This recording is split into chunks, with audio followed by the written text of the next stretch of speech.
Bismillahirrahmanirrahim. Assalamualaikum warahmatullahi wabarakatuh. Alhamdulillahirabbil alamin. Wa bihi nasta'in ala umurid dunya waddin. Wassalatu wassalamu ala asyrafil anbiya'i wal mursalin. Nabiyyina Muhammad wa ala alihi wa sahbihi ajma'in. Wa man ihtada bihudah wattaba'a atharahu ila yaumiddin. Amma ba'd. Ma'asyiral muslimin wal muslimat, ayyuhal ikhwah wal akhwat yang semoga senantiasa dirahmati dan diberkahi oleh Allah Subhanahu wa taala. Alhamdulillah, Allah Subhanahu wa taala memberikan taufik dan kemudahan kepada kami untuk kembali berziarah silaturahim di masjid ini dan di Lumajang insyaallah taala. Ayyuhal ikhwah wal akhwat yang semoga dirahmati oleh Allah Subhanahu wa taala. Kita semuanya tentu menginginkan untuk menjadi orang-orang yang baik dan menginginkan kebaikan. Kita berharap menjadi orang-orang yang dipilih oleh Allah Subhanahu wa taala, mendapatkan kebaikan di dunia dan di akhirat.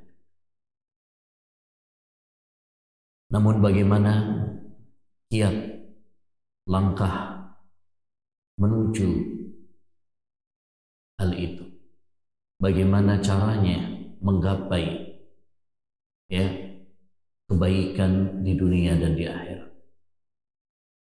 Setidaknya ada 4 tanda. Jika 4 tanda ini ada pada diri kita, maka itu berarti Allah Subhanahu wa taala sedang menghendaki kebaikan untuk kita di dunia ini dan di akhirat nanti. Yang pertama adalah ilmu.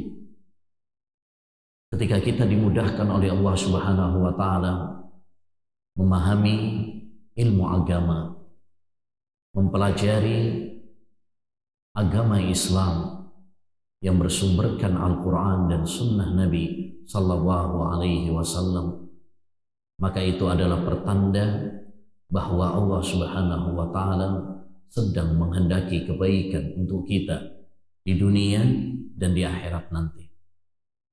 Hal ini sebagaimana dikatakan oleh Nabi Sallallahu Alaihi Wasallam, "May yuridillahu bihi khaira yufaqihu fid-din." Barang siapa yang dikehendaki oleh Allah Subhanahu wa taala kebaikan untuknya di dunia dan di akhirat, maka Allah Subhanahu wa taala akan memahamkan untuknya tentang agama Islam, baik yang berkaitan dengan akidah, baik yang berkaitan tentang ibadah, baik yang berkaitan tentang akhlak. Allah akan fahamkan untuknya. Karena ilmu adalah sumber semua kebaikan di dunia dan di akhirat. Imam Ibnul Qayyim rahimahullah mengatakan dalam kitabnya Miftah Darus Sa'adah, al-ilmu aslu kulli khair fid dunya wal akhirah. Ilmu adalah sumber semua kebaikan di dunia dan di akhirat. Wal jahlu aslu kulli syarr. Sedangkan kebodohan tentang ilmu agama adalah sumber semua kerusakan dan kekacauan di dunia dan di akhirat. Oleh karenanya, ayyuhal ikhwah wal akhwat, hendaknya bagi kita untuk bersemangat dalam menuntut ilmu agama. Ihris ala ma yanfa'uka wasta'in billah. Bersemangatlah kamu melakukan hal-hal yang bermanfaat bagimu. Wasta'in billah, dan mintalah kepada Allah Subhanahu wa taala pertolongan. Mintalah kepada Allah Subhanahu wa taala agar engkau mendapatkan ilmu. Salullaha ilman nafi'a. Nabi bersabda, mintalah kepada Allah ilmu yang bermanfaat. Dan di antara doa Nabi sallallahu alaihi wasallam, Allahumma inni as'aluka ilman nafi'a. Ya Allah, aku memohon kepadamu ilmu yang bermanfaat.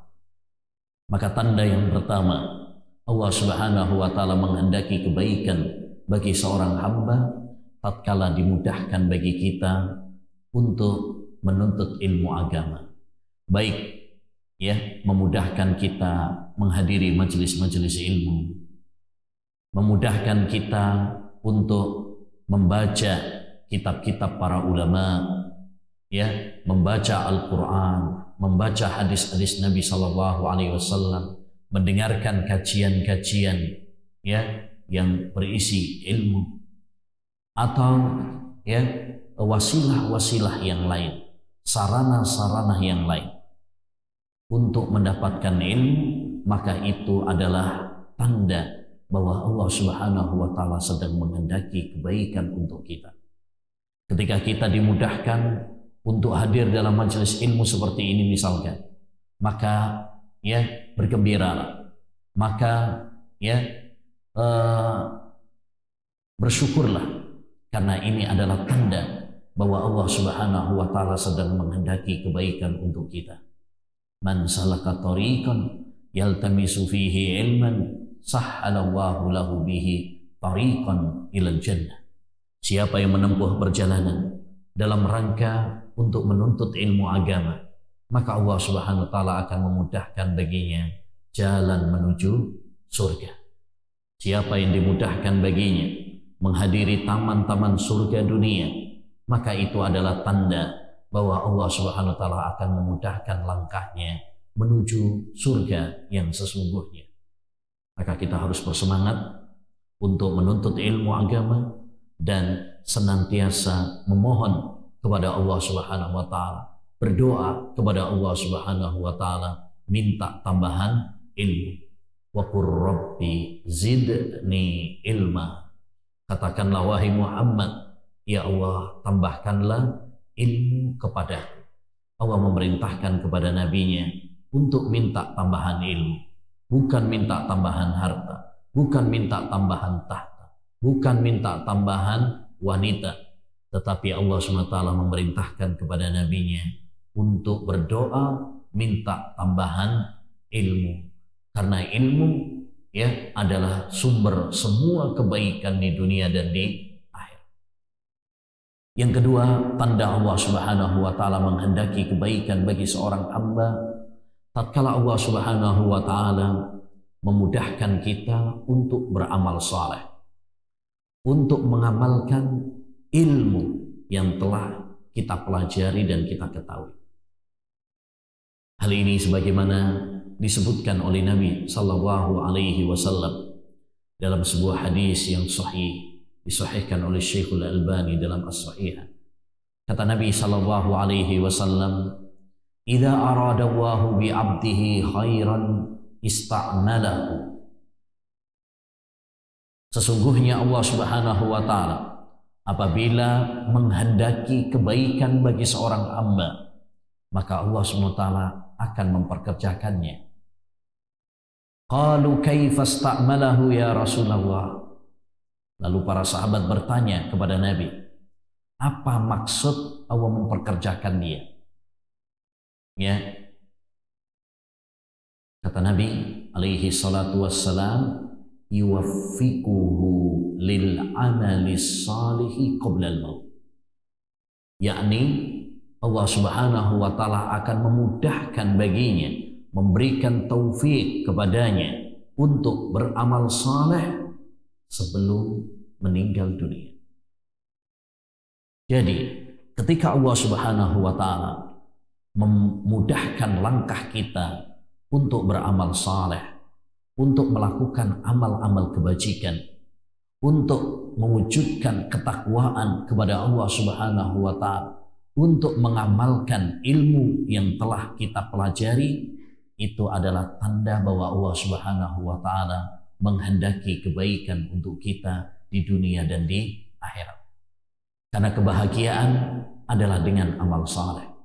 Kebahagiaan adalah dengan ibadah kepada Allah Subhanahu wa Ta'ala. Kesuksesan dan kelezatan adalah tatkala kita merasakan kelezatan dalam ketaatan kepada Allah Subhanahu wa Ta'ala. Man amila salihan min dzakarin aw untha wa huwa mu'min falanuhyiyannahu hayatan thayyibah walanajziyannahum ajrahum bi ahsani ma kanu ya'malun. Barang siapa yang beramal saleh, baik laki-laki maupun perempuan, dan dia beriman, maka kami akan memberikan kehidupan yang bahagia padanya, dan kami akan memberikan balasan yang lebih baik dari apa yang mereka lakukan di dunia ini. Maka ya ahi, ya uhti, amalkan ilmu. Ilmu bukan hanya sekedar teori, ilmu bukan hanya sekedar wawasan, ilmu bukan hanya sekedar cakrawala pengetahuan, ya, tetapi ilmu adalah yang mendekatkan diri kita kepada Allah Subhanahu wa Ta'ala. Ilmu yang adalah yang membuahkan amal saleh, ya. Ilmu adalah yang membuahkan ketakwaan pada diri kita. Sufyan Ats-Tsauri pernah mengatakan, innama yutlabul ilmu liyuttaqwa.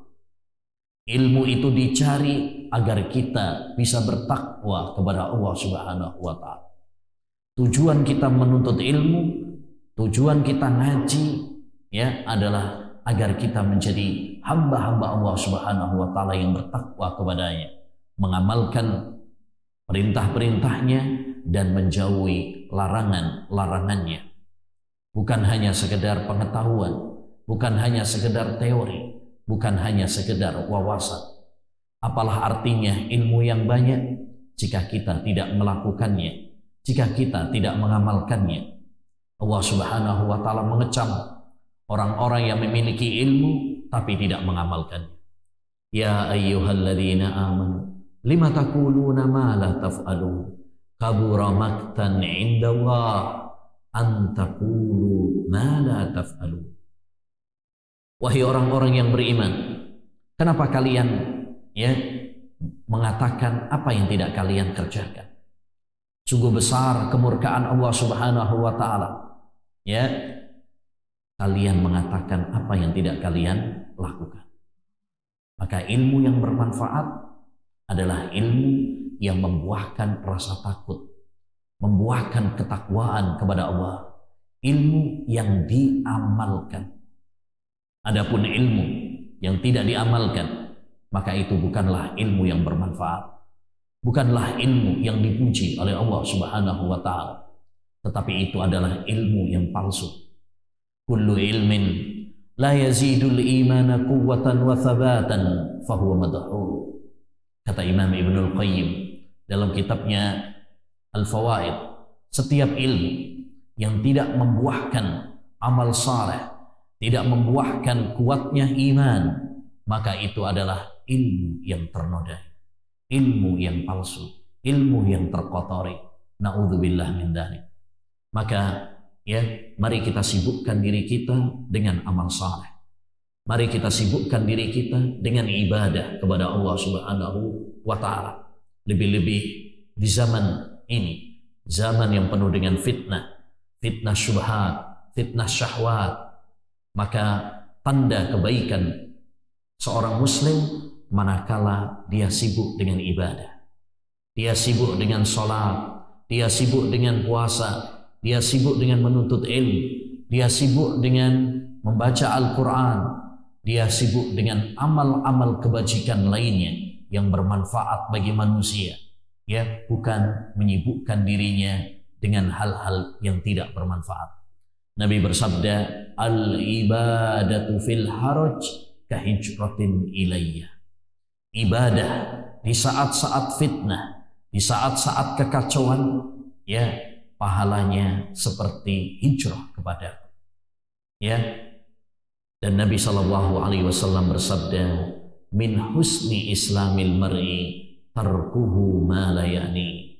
Termasuk tanda kebaikan Islam seseorang manakala dia meninggalkan hal-hal yang tidak bermanfaat baginya.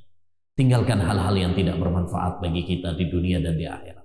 Sibukkan waktu kita dengan ibadah kepada Allah dan amal ketaatan. Disitulah Allah akan menghendaki kebaikan untuk kita. Yang ketiga, tanda bahwa Allah Subhanahu wa Ta'ala menghendaki kebaikan bagi seorang hamba, tatkala Allah Subhanahu wa Ta'ala menganugerahkan kepadanya kelembutan, kelembutan dalam tutur kata, kelembutan dalam amal perbuatannya. Nabi sallallahu alaihi wasallam bersabda, "Idza aradallahu bi ahli baitin khaira adkhala fihim rifq."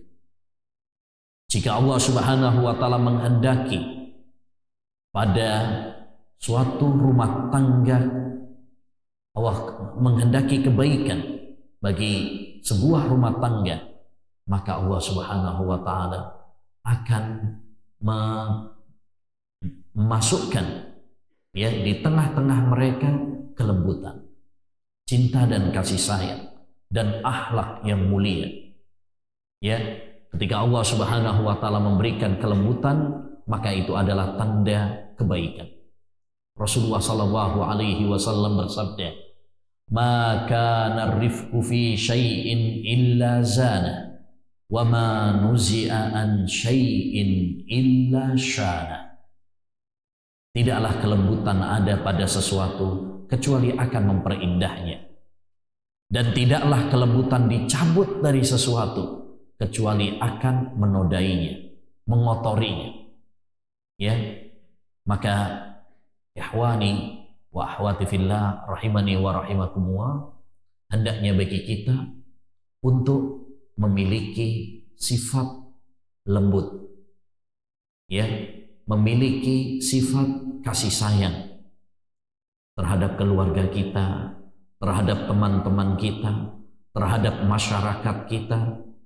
Karena dengan lembut Allah Subhanahu wa taala akan menyebarkan kebaikan pada diri kita dan orang-orang di sekitar kita.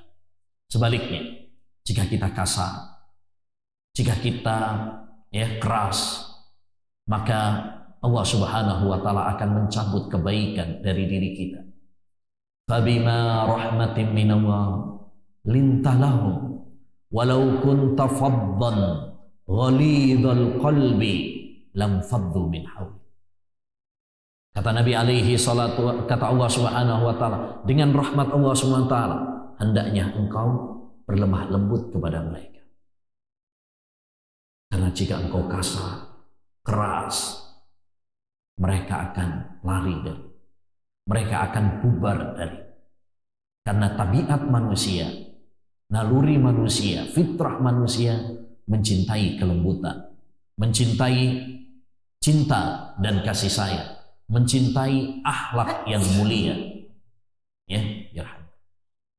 Sebaliknya tabiat manusia juga tidak suka terhadap orang-orang yang berperilaku buruk, kasar, keras. Lebih-lebih ketika kita berhadapan terjun di tengah masyarakat, maka kelembutan, akhlak yang mulia adalah prioritas akhlak yang harus kita miliki. Karena secara umum masyarakat kita adalah awam, jauh dari agama. Jika kita menyampaikan kepada mereka dengan keras, dengan kasar, maka mereka akan lari dari dakwah ini. Maka jangan membuat manusia lari dari dakwah. Syekhul Albani rahimahullahu ta'ala pernah menasihatkan, inna da'watana da'watul haq wal haqqu ala nufusi sakin fakaifa idha adhafta siqalal haqqi ma'a siqalil usul. Sesungguhnya dakwah kita ini, dakwah salafiyah, dakwah Ahlus Sunnah wal Jamaah adalah dakwah yang benar. Dan kebenaran itu berat di hati, diterima oleh orang. Lantas bagaimana jika engkau menyampaikan kebenaran ini dengan cara yang kasar? Kita sampaikan dengan cara yang lembut saja belum tentu orang menerima. Apalagi jika kita menyampaikannya dengan cara yang keras, kasar. Maka hendaknya bagi kita untuk menampakkan akhlak yang mulia, untuk menampakkan kelembutan, untuk menampakkan sisi cinta dan kasih sayang kita kepada manusia, terutama kepada keluarga kita. ya, pada istri kita, pada anak-anak kita. Mari kita tunjukkan akhlak yang baik, akhlak yang lembut, akhlak yang cinta dan sayang kepada mereka. Nabi bersabda, khairukum li ahlihi wa ana khairukum li ahli. Sebaik-baik kalian adalah yang paling baik dengan keluarganya. Dan saya adalah orang yang paling baik dengan keluarga saya. Ya, maka tanda yang ketiga bahwa Allah Subhanahu wa taala menghendaki kebaikan bagi seorang hamba tatkala Allah anugerahkan kepadanya ya kelembutan, cinta dan kasih sayang serta akhlak yang mulia. Hurrima 'alan nar kullu hayyinin layyinin qaribim minan nas. Ya, diharamkan atas neraka setiap orang yang lembut, setiap orang yang gampang, dan setiap orang yang dekat dengan sesama manusia. Akhlaknya baik, ya, hatinya bersih, dia menginginkan kebaikan untuk orang lain, dia tidak menyakiti orang lain, dia ramah, dia lembut ketika ketemu dengan orang lain. Lebih-lebih ya terhadap saudara-saudara kita sesama ahlus sunnah wal jamaah. Hendaknya bagi kita berlemah lembut terhadap mereka. Hendaknya bagi kita untuk ya berkasih sayang terhadap mereka. Ya, Hasan al-Basri pernah mewasiatkan kepada kita, ya ahlus sunnah taraffaqu fima bainakum fa innakum aqallun nas. Wahai ahlus sunnah, hendaknya kalian berlemah lembut sesama kalian, karena kalian adalah orang yang paling sedikit jumlahnya. Jangan sampai kita yang sedikit jumlahnya kemudian ya bentrok antara satu dengan yang lain, ya berpecah belah antara satu dengan yang lain, bermusuhan antara satu dengan yang lain. Ya, mari kita menjaga ukhuwah Islamiyah, persaudaraan di antara kita, ya, dan kita hindari segala celah yang memecah belah persatuan di antara kita. Yang terakhir, tanda kebaikan bagi seorang hamba adalah tatkala Allah Subhanahu wa taala memberikan sabar kepadanya. Tatkala Allah Subhanahu wa taala memberikan ujian kepadanya dan dia bisa menghadapinya dengan tegar, dengan sabar. Sebagaimana kata Nabi alaihi salatu wassalam, "May yuridillahu bihi khaira yusib minhu." Barang siapa yang dikehendaki oleh Allah Subhanahu wa taala kebaikan untuknya di dunia dan di akhirat, maka Allah Subhanahu wa taala akan memberikan ujian kepadanya. Ujian akan membuat orang kuat. Ujian akan membuat orang sabar. Ujian membuat orang tegar. Ujian yang menjadikan orang lebih dekat dengan Allah Subhanahu wa taala. Oleh karenanya, jangan kita memandang bahwa ujian itu adalah keburukan semata. Ya, bisa jadi sesuatu yang kita benci justru mengandung hikmah-hikmah, kebaikan-kebaikan bagi kita semuanya. Wa asa an takrahu syai'an wa huwa khairul lakum wa asa an tuhibbu syai'an wa huwa syarrul lakum wallahu ya'lamu wa antum la ta'lamun. Bisa jadi kalian membenci sesuatu padahal itu baik bagi kalian. Bisa jadi kalian mencintai sesuatu padahal itu buruk bagi kalian. Allah Subhanahu wa taala mengetahui sedangkan kalian tidak mengetahui. Ya. Maka musibah-musibah yang Allah Subhanahu wa taala turunkan bisa jadi itu adalah tanda bahwa Allah Subhanahu wa taala menghendaki kebaikan bagi seorang hamba agar dia kembali kepada Allah, agar dia semakin dekat dengan Allah Subhanahu wa taala. Allah Subhanahu wa taala menginginkan dia agar sadar dari kelalaiannya. Musibatun tukbiluka alawa khairun min nikmatin tunsika anillah. Syekhul Islam Taimiyah pernah mengatakan, sebuah musibah yang semakin mendekatkan dirimu kepada Allah itu jauh lebih baik daripada nikmat yang membuat dirimu lalai dari Allah Subhanahu wa Ta'ala. Maka ketika kita diberi musibah, ya, maka itu adalah tanda bahwa Allah Subhanahu wa Ta'ala menghendaki kebaikan untuk kita. Manakala kita sabar, manakala kita tegar, manakala kita kuat, ya.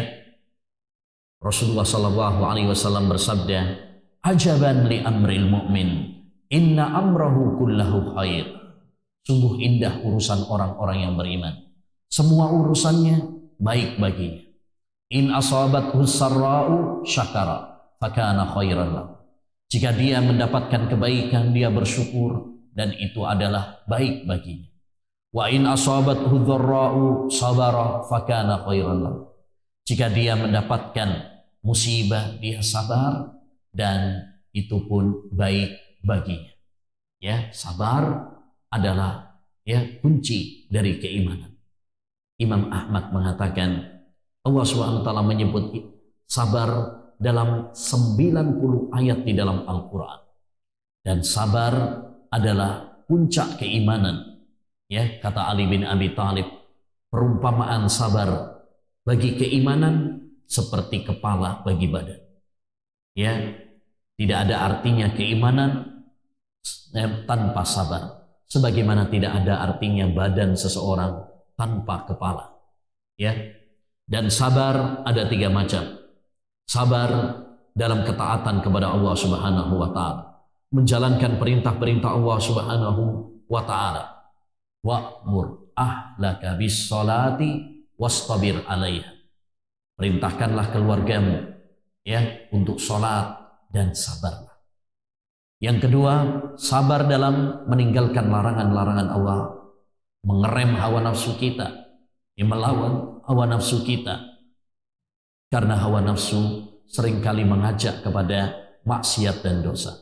Innan nafsala ummaratum bisu. Sesungguhnya hawa nafsu seringkali mengajak kepada maksiat dan dosa. Dan yang ketiga adalah sabar menghadapi musibah-musibah. Karena seorang mukmin pasti akan diberi ujian oleh Allah Subhanahu wa Ta'ala. Dan hidup ini adalah ujian. Masalul mu'min masalul zara' la tazalur riyahu tufi'uh wa la yazalul bala yusibul mu'min. Perumpamaan seorang mukmin seperti pohon, seperti tanaman. Angin senantiasa menerpa pohon, senantiasa menerpa tanaman. Begitulah seorang mukmin, dia akan senantiasa diterpa oleh ujian. Tapi sebagaimana pohon bisa tegar menghadapi angin, maka seorang mukmin pun harus tegar, harus kuat, harus sabar menghadapi terpaan, ujian dan cobaan yang menimpa dirinya.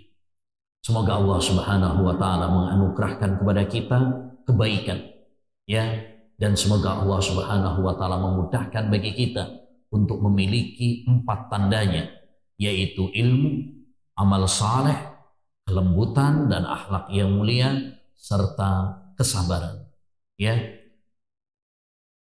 Jika 4 hal ini ada pada diri kita, maka semoga itu tanda bahwa Allah Subhanahu wa Ta'ala menghendaki kebaikan bagi kita di dunia dan di akhirat.